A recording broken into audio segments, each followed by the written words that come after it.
This is New York in May, although the weather is more like November.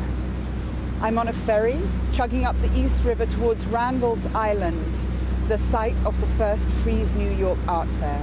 After 10 successful years in London, Frieze announced plans to bring its fair to New York, and then surprised everybody by siting it on Randall's Island, a place not normally associated with the New York art scene.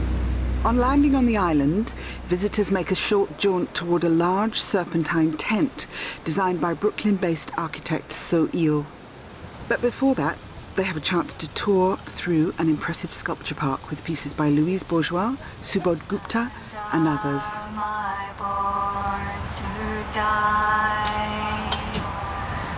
To lay that body down.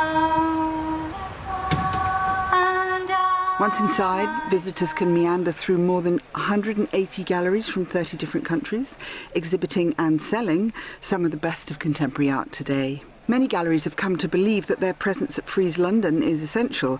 How do they feel about Frieze New York so far? It already is worth it from a business point of view, but I think we were one of the first galleries to sign up.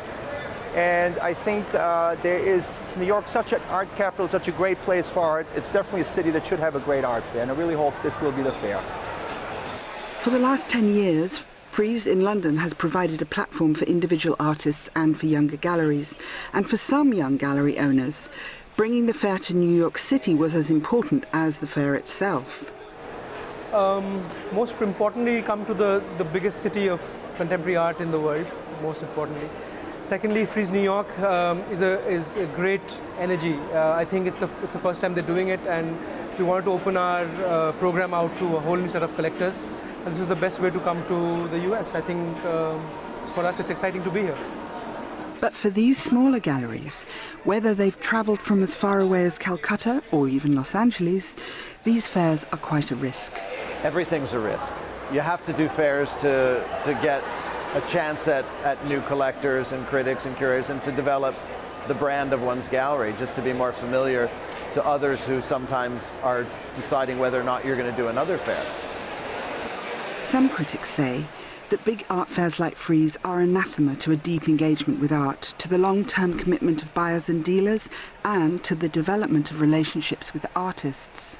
Defenders of art fairs, however, say they're more democratic and less intimidating than the relatively closed gallery scene of many major cities, and that for a gallery, an art fair is the best way to reach an international audience. But how Frieze translates onto the US shores won't necessarily be known for some time. While the early indications are positive, with rumours of deal-making happening all around the fair, everyone we spoke with stressed that it's next year that will prove the success of the venture. Randall's Island has been the very big question mark about this fair.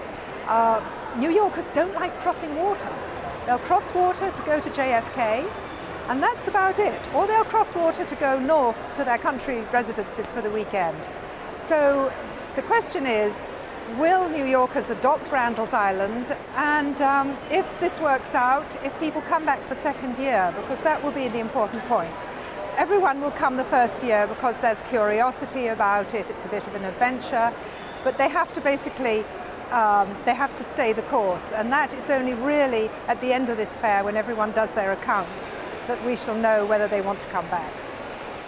So, for all concerned, Frieze New York is a brave and interesting venture, and for the next few days at least, a very enjoyable experience for art lovers, whether New Yorkers or visitors to the city.